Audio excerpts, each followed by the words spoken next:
నా కొడుకు కూతురు వీళ్ళ ముగ్గురు మీద ప్రమాణం చేసి చెప్తున్నా. వీళ్ళ ముగ్గురు మీద నా కుటుంబం మీద ప్రమాణం చేసి చెప్తున్నా.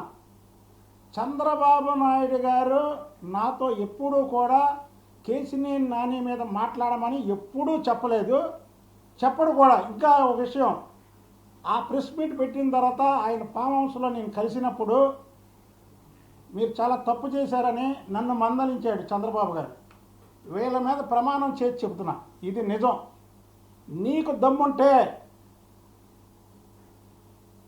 నువ్వు చంద్రబాబు నాయుడు గారు నాతో మాట్లాడిచ్చాడని నీ కూతుర్ని అమ్మవారి గుడి గాడికి తీసుకొచ్చి ప్రమాణం చేస్తావా? నేను వీళ్ళ ముగ్గురిని నా కుటుంబ సభ్యుల్ని గుడి మీద తీసుకొచ్చి, ఎందుకంటే మేము అమ్మవారి పాదాల దగ్గర బతుకుతాం, అమ్మవారి గుడి మీద మేము వ్యాపారం చేసాం, ప్రతి ఒక్కరికి తెలుసు, మేము ప్రమాణం చేసి చెప్తున్నాం.